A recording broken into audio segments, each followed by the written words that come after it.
Buenas noches y bienvenidos a la mansión de Apaga la Luz.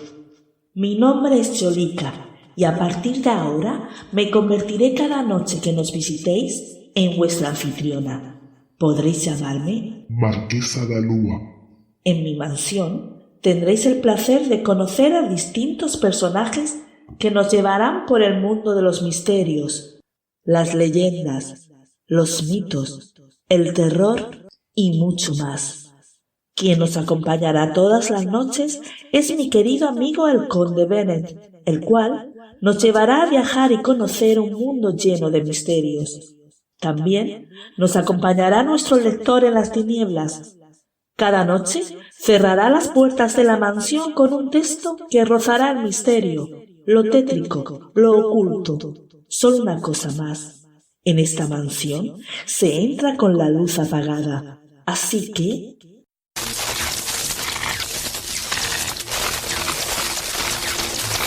Apaga la luz.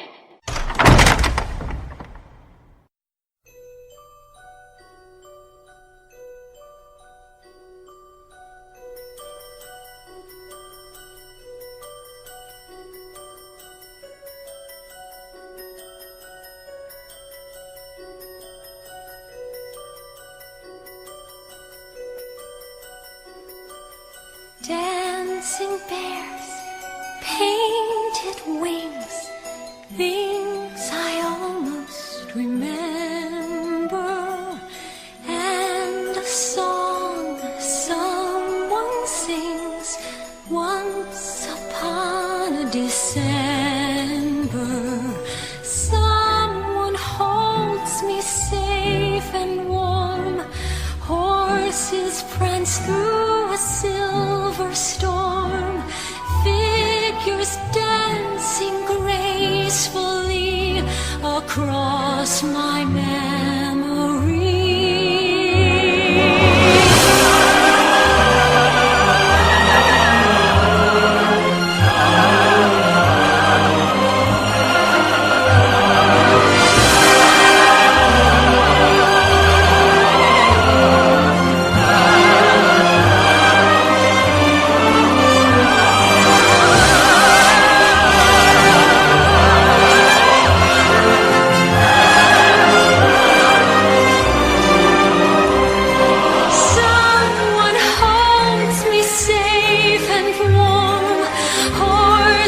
Prance through a silver storm, figures dancing gracefully across my memory. Far away, long ago, glowing dim as an ember, things my heart used to know, things it yearns to remember, and a song someone sings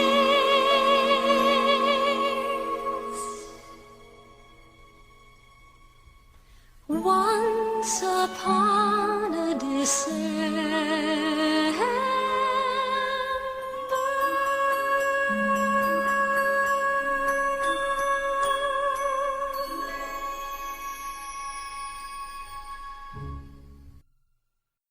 buenas noches, mi querido Conde Bennett. ¿Qué tema nos traes en esta ocasión? Marquesa da Lua, vengo esta vez con una historia que todos conocemos, pero que pocos conocen de una forma real. Venía tarareando de camino una canción, ya que recuerdo aquellas notas de una película que se emitió a finales de los años 90, cuyo personaje fue despojado de todas sus posesiones, de su identidad y de su familia. ¿Hablas de la película de Anastasia?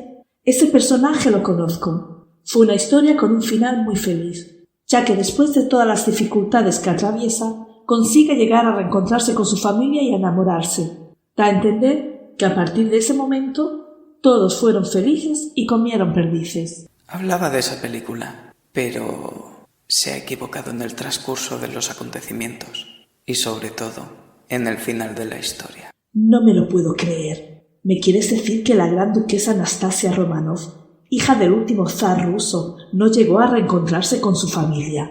No solo eso. Dicha historia no es de Anastasia, sino de una usurpadora al trono. ¿Quiere que le cuente la verdadera historia, la que se esconde detrás de este personaje? Hablo, por supuesto, de la verdadera historia de la familia Romanov y de Anastasia, la hija pequeña de los zares de Rusia. Si es así, prepárese, que nuestro próximo viaje viene con curvas.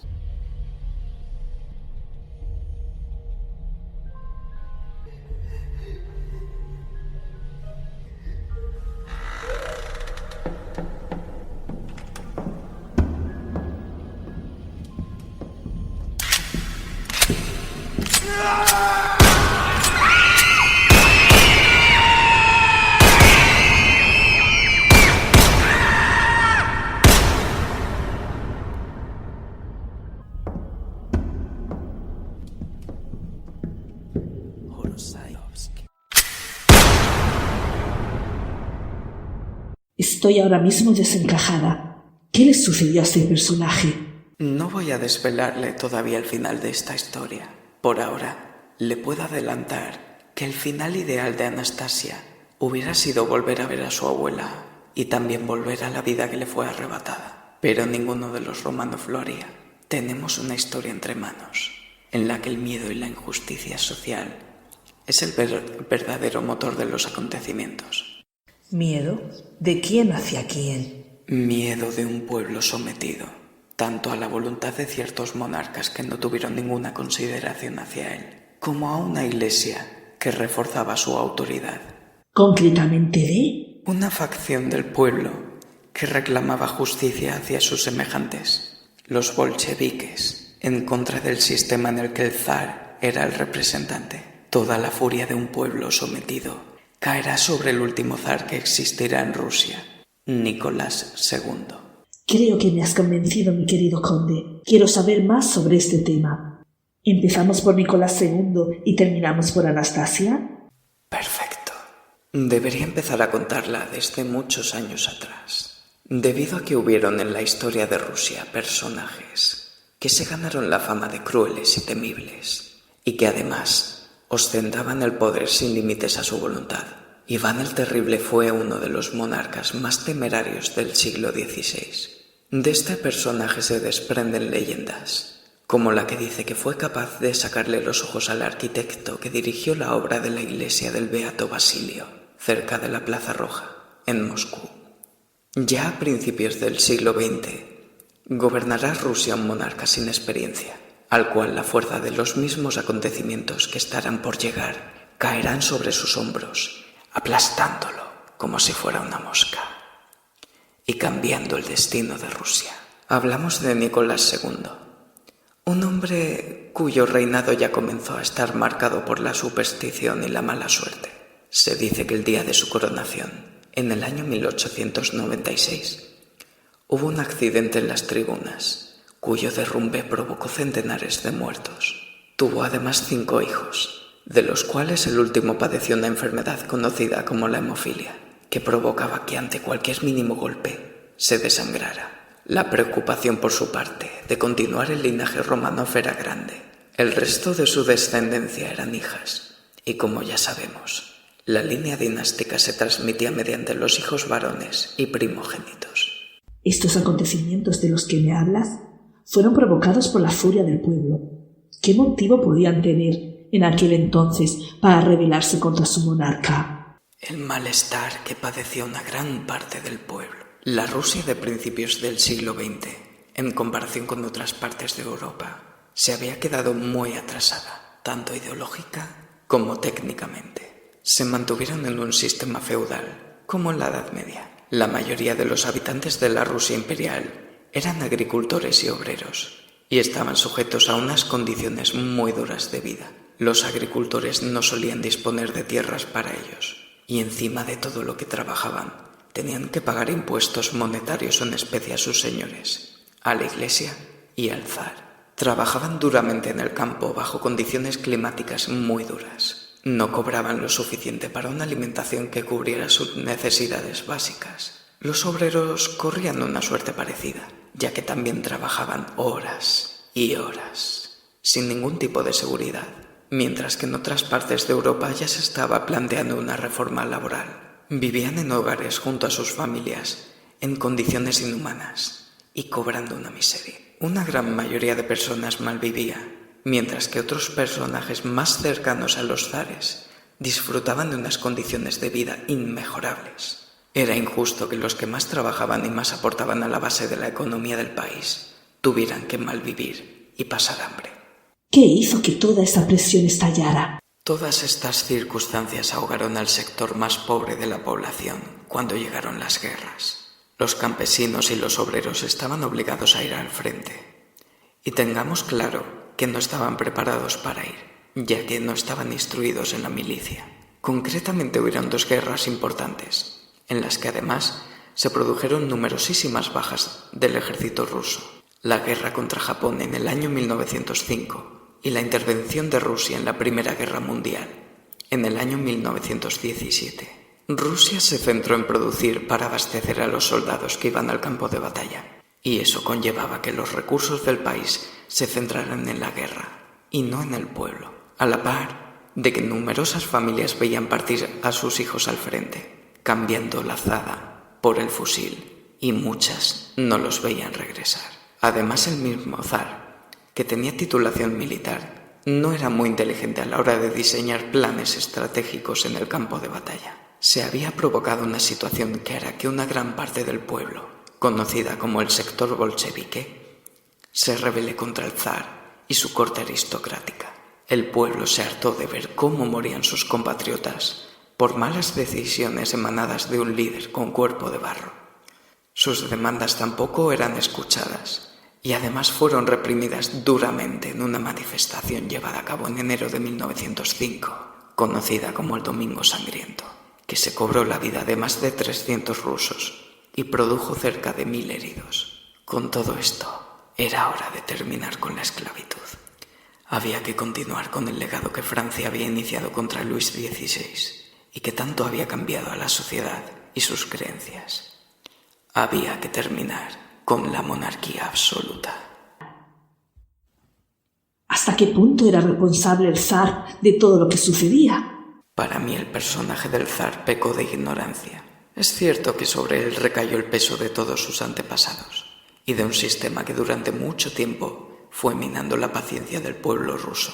Hablo de ignorancia desde la idea de no ser consciente del alcance de sus propias decisiones, ya que como ocurre en la gran mayoría de las monarquías, hay una desconexión muy grande entre la realidad de palacio y la del pueblo. Hay fuentes que indican que tanto él como su familia vivían apartados de la diplomacia y se centraban en ser una familia feliz.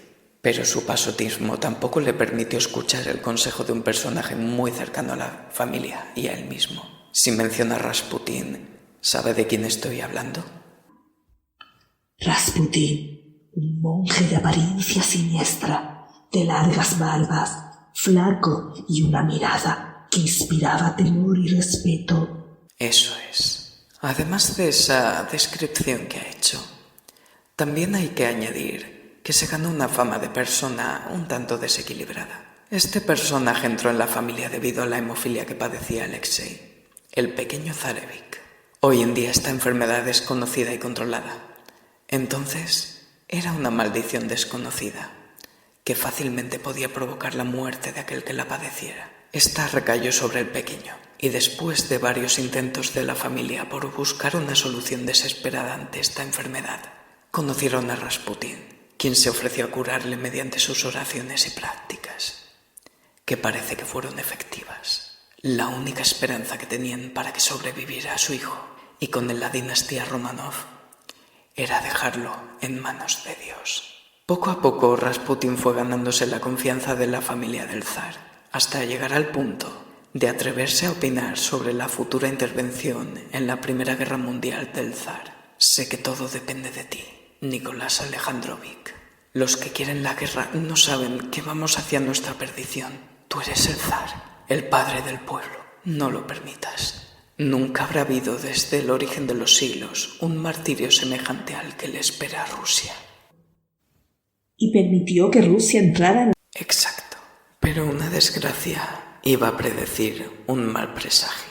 La noche vieja del año 1916, mientras los zares festejaban el final de año en su palacio de Tsarskoye y Selo, un emisario notificó el asesinato de Rasputín, provocado por un primo de la familia real.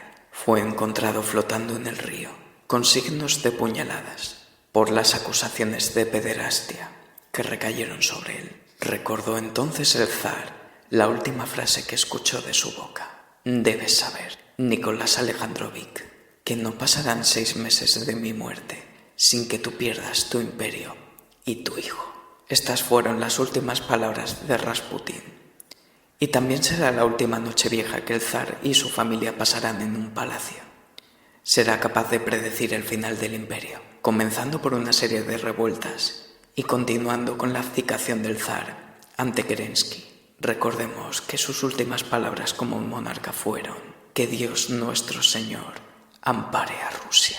¿Y qué pasó una vez que renunció el zar? Comenzó su pesadilla. La maldición que Rasputín echó sobre la familia imperial solo acababa de empezar a tomar forma. Comenzarán a cosechar la sangre y el odio que tanto ellos como sus antepasados fueron derramando a lo largo de su historia. 6 días después de su abdicación, comenzarán un estilo de vida nómada, donde pasarán de ser celebridades a ser casi desconocidos. Primero fueron capturados y encerrados en Tsarskoye y Selo. El 17 de abril serán enviados, bajo la Guardia Imperial y por el pretexto de su seguridad, a una casa humilde situada en Tobolsk. Un año más tarde, su viaje terminará en Ekaterimburgo, donde algo importante le sucederá a la familia. Del palacio a una casa humilde en Tobol. ¿Cómo fue el día a día de la familia imperial? Pasaron del todo a la nada. Una vez el tren paró en la estación de Tobolsk, tuvieron que llevar sus propias maletas, soportando el frío, la lluvia, el barro, hasta llegar a una cabaña rodeada de una alambrada de espino, escoltada por unos guardias. De comer todo tipo de manjares, pasaron a comer gachas, frutas disecadas. El zar no tenía ni para comprar tabaco. Fue un cambio drástico para ellos, en el que ya no tenían más remedio que aceptarlo, o arriesgarse a recibir violencia por parte de los guardias, o aún peor, morir. Mientras, en Rusia, se está extendiendo una revolución. La existencia del zar y su familia corría peligro. Era hora de trasladarlos a Ekaterimburgo. A Impatiev, la casa de los muertos. Sí, una vez llegados allí, la zarina presagia que algo no va a ir bien. Siente el abandono de su Dios a la merced de la incertidumbre. Su hijo, el zar Evika Alejandro, pide que confíe en la providencia, que todo va a ir bien. Con el tiempo se irán habituando a ese ambiente rural. El zar disfrutaba de paseos por el campo. Anastasia jugaba y entretenía a sus padres, hermanas y guardias que los vigilaban. Comenzaban a acomodarse al estilo de vida humilde y a dejarse conocer por el resto de soldados, con quienes tuvieron cierto acercamiento. Algunas fuentes indican que entre las zarinas y los guardias hubo algún romance que otro. Un día, desde una ventana, el zar mira hacia el horizonte, lamentándose entre lágrimas por no haber hecho todo aquello que estuvo en su mano para solucionar los problemas del imperio. Temía que pudiera ser demasiado tarde para arreglar. El final de su cautiverio está cada vez más cerca. Ponen sus últimas esperanzas en la llegada de un milagro que los salve de ese cautiverio. Pero Dios no escuchará sus plegarias. El ejército rojo envía a un soldado conocido como Yurovsky, que tenía entre manos una firme misión: deshacerse de Nicolás II y de su familia, para evitar una posible restauración. El día 14 de julio de 1918 se celebró una misa para los difuntos en la casa Ipatiev. Yurovsky, bajo el mando de Lenin, se encargó de reemplazar la Guardia Imperial por soldados del Ejército Rojo y aprovisionarse de armas. ¿Y ahora qué ocurrirá? 2 días después, el 16 de julio, la familia imperial se dispuso a cenar sobre las 9, como era de costumbre. Y una vez acabaron, se retiraron a rezar a sus habitaciones. Todos en familia, enseguida quedaron dormidos. El reloj suena marcando las 11. De repente, escuchan golpes en la puerta y al general Yurovsky presionándolos para que se escondan. Con un tono de voz sombrío, les dijo que el ejército blanco podía atacar esa noche. Tenían que esconderse, y él se encargaría de ponerlos a salvo. Como ovejas sin pastor, estuvieron moviéndose por toda la residencia, hasta que un guardia les ordenó que bajaran al sótano, permaneciendo allí, encerrados un rato. Ninguno de los guardias respondían a las preguntas que les hacía la familia sobre lo que estaba sucediendo, haciéndoles pensar lo peor. Fuera del sótano, escuchaban discusiones entre los guardias y Yurovsky. Sus presentimientos de que algo no iban a ir bien iban en aumento. El estado de angustia y desesperación que la familia portaba durante todo el viaje iba a alcanzar su momento más álgido. ¿Qué más puede pasar ahora? El miedo, la desesperación y el cansancio se apoderaron de la familia. Debido al estado de enfermedad que portaba Alexei, les fueron facilitadas un par de sillas. Media hora más tarde, entre la confusión, el movimiento de gente en el exterior y los murmullos indescifrables, entró Yurovsky, abrió la puerta y entró junto a sus guardias. El resto se pusieron de pie. Se dirigió hacia el zar con un revólver en la mano derecha, sentenciando que sus amigos habían querido salvarle, pero no habían podido. Por orden de los soviets, todos ellos estaban condenados a muerte, sin dejar hablar al zar. Un par de disparos a quemarropa acabaron con su vida. La zarina corrió a socorrerlo, pero otro disparo hacia su boca hizo que también su cuerpo inerte se desplomara en el suelo. Los guardias que acompañaban a Yurovsky iniciaron una ráfaga de disparos sobre la familia imperial. Los gritos de pánico y de dolor inundaban la sala. La sangre empezaba a caer sobre el suelo y los golpes con los fusiles iban terminando con la vida de aquellos que sobrevivieron a los disparos. La camarera Ana Damidova y Anastasia intentaron ocultarse detrás de unas almohadas, pero eso no sirvió para nada. Los guardias se percataron de que una de ellas todavía agonizaba. Los gemidos dejaron de escucharse cuando varios soldados se ensañaron contra una de las duquesas, a bayonetazos, hasta que dejó de oírse. Las joyas que llevaba en el corsé, ocultas a los ojos de los guardias, actuaron como chaleco antibalas. Fue lo peor que pudo sucederles. De la otra manera, hubieran muerto de una forma más rápida. Al final, la orden de Lenin se había cumplido. Terminar con la familia Romanov. Me he quedado sorprendida. No pensaba que esta historia iba a concluir de esta manera. Un escenario lleno de muerte. Un asesinato a sangre fría. ¿Todo esto quedó así? ¿Sin más? No, marquesa. Ahora toca ocuparse de hacerlos desaparecer. No debía quedar rastro de ningún cuerpo. Era una etapa de la historia que debía borrarse. Los cuerpos fueron llevados a una mina inmediatamente, situada en el bosque de Koptiaki, donde después de despojarlos de todas las riquezas que llevaban, los rociaron con vitriolo y gasolina para quemarlos. El ejército blanco se hizo con Ekaterimburgo 3 días después, y entonces comenzó a investigar lo que ocurrió en la casa Ipatiev. Bajo las órdenes de Sokolov, el escenario continuaba lleno de sangre. Apresaron a los dirigentes de dicha matanza para hacerlos hablar. Muchos de ellos fueron ajusticiados, pero Yurovsky desapareció para siempre. La casa Ipatiev, lugar de peregrinación por aquellos que sentían una inclinación hacia el zar, será derribada en el año 1977. En su lugar, una cruz muestra dónde se produjo la tragedia. ¡Qué horror! Por favor, un asesinato de esta magnitud tuvo que tener una repercusión importante para Rusia. ¿Cómo se lo tomó el pueblo? El asunto sobre la muerte de los Romanov fue un misterio hasta que la Unión Soviética se disolvió en el 91. Durante esos años fueron dados por desaparecidos. El ejército blanco perdió en la guerra civil rusa. Se quedaron sin representación alguna desde donde estuvieron. Al poco de la muerte de los zares, Rusia entrará en una guerra civil para terminar de implantar y extender el comunismo, a la par que deshacerse de los reductos que quedarán del zarismo. Se cuenta la leyenda de que la verdadera Anastasia sobrevivió. ¿Cómo es posible esto si todos murieron? Cuando apresaron a los cómplices de dicho asesinato, hablaron. La declaración de Yurovsky en un informe posterior no coincidía con lo que contaba el resto de guardias. El cuerpo de una de las duquesas todavía se movía cuando fueron a recogerlo, decía uno. Faltaba un cuerpo cuando fueron a retirarlos del camión, decía otro. Claro, no se sabía a ciencia cierta si desaparecieron quemados o si seguían con vida. En todo este ambiente de desconcierto e incertidumbre, ante la duda de dónde podían estar los zares, surgieron las pretendientes al trono, bajo la conocida frase «Yo soy la verdadera Anastasia». Podemos mencionar algunas, como Eleonora Kruger, Natalia Billy-Jodd, o la más conocida por tener una mayor repercusión en los medios, y participar en el juicio más largo de la historia, Anna Anderson. ¿Quién fue esa mujer?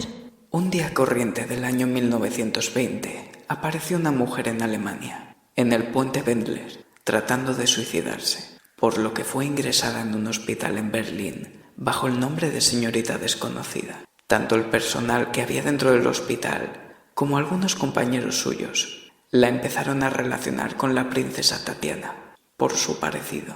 Son personajes como el capitán Nicolas von Schwab, que sí que afirmó que se trataba de ella, o Sophie Busch-Eveden, la dama de compañía de la zarina, quien negó que fuera ella por la diferencia de altura. Otras personas sí que la relacionaron con Anastasia. El poco alemán que hablaba lo hacía con un acento ruso. Poco a poco fue ganando popularidad, y una larga lista de detractores y defensores a partes iguales. Cambió de residencia continuamente, cruzó el charco y se codeó con personas ilustres e importantes. Hasta dio pie a la creación de una película, utilizando parte de su historia. Por aquel entonces no se podía abrir una investigación más profunda, ni detectar su identidad con métodos científicos. Obviamente, fue una impostora, cuyo nombre real era Franziska Sanskowska, y era un personaje con desequilibrios mentales que había huido de Polonia, casualmente encontrada en la época de la Guerra Civil Rusa. Si fue una impostora, entonces, ¿qué pasó con la familia? ¿Dónde está la verdadera Anastasia? En el año 1979, 2 años después de que se demoliera la casa Ipatiev, se produjo el descubrimiento de la tumba de los Romanov, pero fue de forma clandestina, ya que tenían miedo de que el gobierno que allí había instaurado tomara represalias contra ellos. Para el gobierno bolchevique, ese asesinato no se había cometido nunca. En esa fosa, ubicada en los bosques de Ekaterimburgo, encontraron algunos cráneos con agujeros de bala y botes de ácido sulfúrico. No se sabrá de quiénes podían ser, hasta que no se filtró el informe de Yurovsky, 10 años después, diciendo lo que había sucedido. Ya será en los años 90 cuando se disolvería la Unión Soviética, y entonces se daba carta abierta a la investigación para ver si lo dispuesto en el informe de Yurovsky era cierto. Contaron con la ayuda forense del Reino Unido, ya que el duque de Edimburgo era pariente de la familia. Se hizo un estudio de los cráneos. Coincidía un 98% con el de la familia Romanov. Lamentablemente, sí eran ellos. Por ahora, parte de la familia había fallecido en ese asesinato. ¿Parte de la familia? ¿Cómo que parte de la familia? Parte de la familia, sí. Faltaban en dicha tumba 2 cadáveres más. El de María y Alexei. Anna Anderson, la que había sido considerada la Anastasia más popular, había fallecido en el año 1984. Esta vez podía recurrirse al estudio del ADN para comprobar su identidad. Debido a su enfermedad, le fue extraído un trozo de intestino que sirvió para estudiar su grado de parentesco con el de la familia real. Por desgracia, el resultado de la prueba fue negativo. Anna Anderson no era Anastasia Romanov.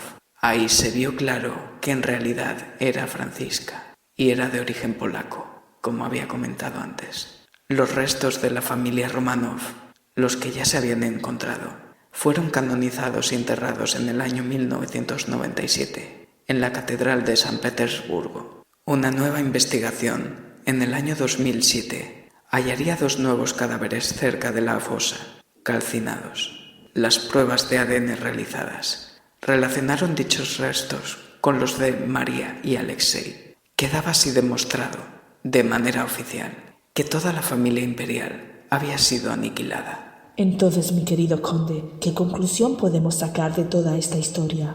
Vemos cómo los intereses propios juegan una mala pasada en el transcurso de los acontecimientos, y las personas Muchas Anastasias aparecieron tras la noticia de la desaparición de la familia. También aparecieron sentimientos de ambición por poseer el legado Románov y toda su fortuna, que era enorme. En mi opinión, Francisca fue una víctima del egoísmo y ambición de aquellos que la rodeaban. En su juicio por demostrar su identidad, hubieron tanto partidarios a afirmar que era Anastasia como detractores, desde Rusia y Europa hasta llegar a Estados Unidos.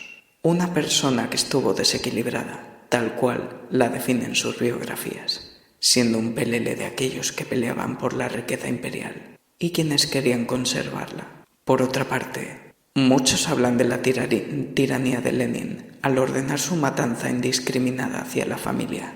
Otros defienden su actuación por el asesinato de su hermano a manos del padre de Nicolás II, el zar Alejandro III, y el sentimiento de venganza por aquella pérdida. ¿Hay alguna posibilidad de que todo esto sea mentira y sigan con vida escondidos en alguna parte?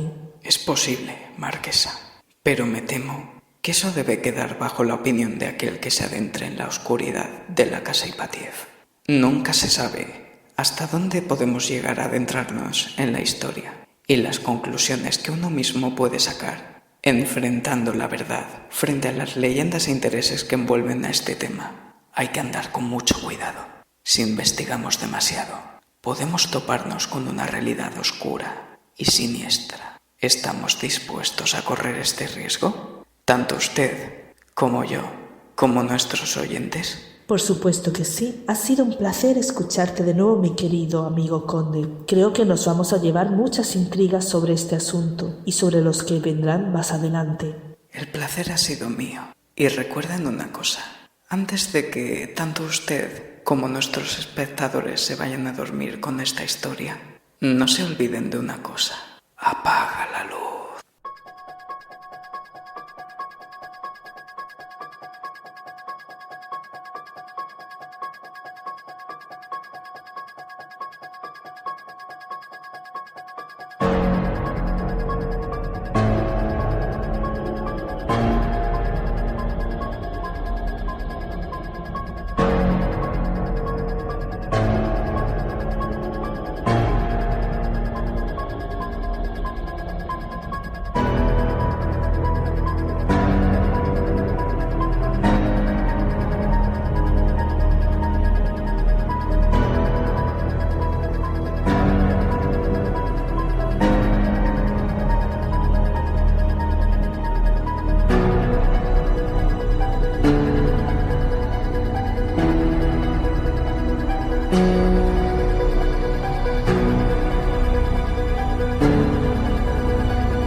Siniestra noche de Halloween.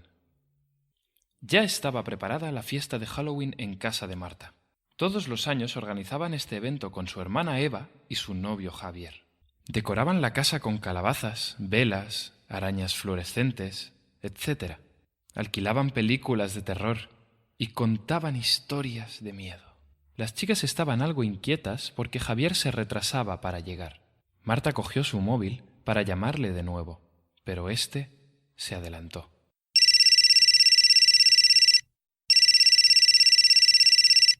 Cariño, he salido un poco tarde del trabajo y sigo en la autovía. Llegaré en 20 minutos. Menos mal que llamas. Estaba un poco preocupada. De acuerdo, te esperamos y ten cuidado con la carretera. Está comenzando a llover. Te quiero. Y yo, un beso, mi vida. Ve recogiendo las pizzas que encargamos. Marta pidió a Eva que fuera a recoger la cena. Mientras, ella estaba terminando de decorar el porche. Su móvil volvió a sonar.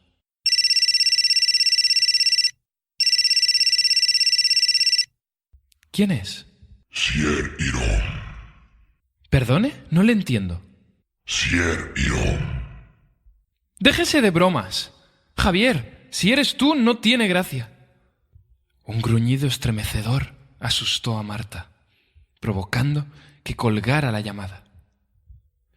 Miró el número que le había llamado, pero no pudo identificarlo.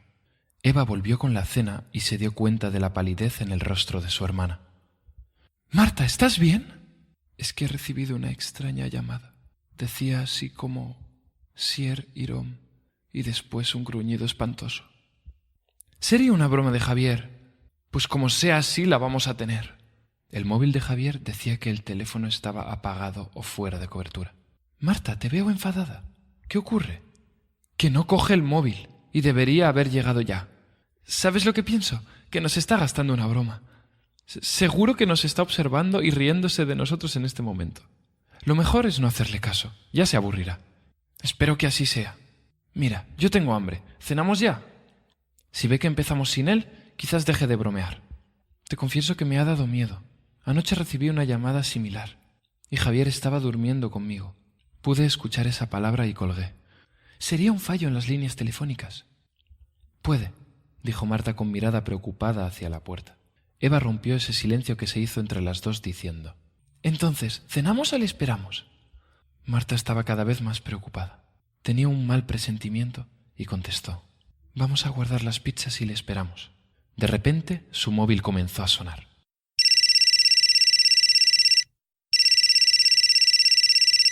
Al comprobar que la llamada era de Javier, ella se alivió. «Cariño, ¿por qué estás tardando tanto en llegar?» «Sier Irom».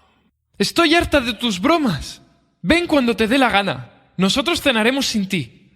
Entonces la voz entrecortada de Javier contestó: «Enciende el televisor». La llamada se cortó. Marta, con gestos de desesperación y rabia, encendió la tele. Las noticias de las 10 comentaban una trágica noticia. Una persona había muerto a causa de un accidente de tráfico.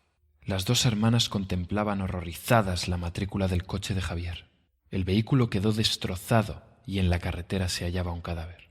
Decidieron ir a aquel punto de la autovía para cerciorarse de la dura realidad. Marta conducía a gran velocidad entre lágrimas. «¡Ves más despacio! ¡No se ve nada con esta niebla!» «¡Cállate! ¡No me pongas más nerviosa!» La radio se encendió en ese momento y su corazón se detuvo. Aquella macabra melodía decía: «Sier Irom». Un coche que venía de frente chocó contra el de ellas en aquel instante.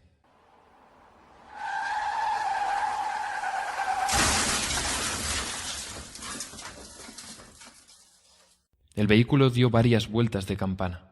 Las dos fallecieron casi en el acto. Mientras el coche giraba y giraba, Marta dijo: «Sier Irom». En aquellos segundos antes de morir, se acordó de algo que los tres hicieron. «Eva, todo esto es culpa mía. Fue una mala idea lo de anoche. No debería haberos convencido para jugar a la ouija. El tablero nos indicó 8 letras. Sier Irom. Sier Irom al revés significa moriréis».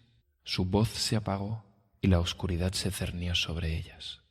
No hay duda de que hay cosas con las que no se debe jugar.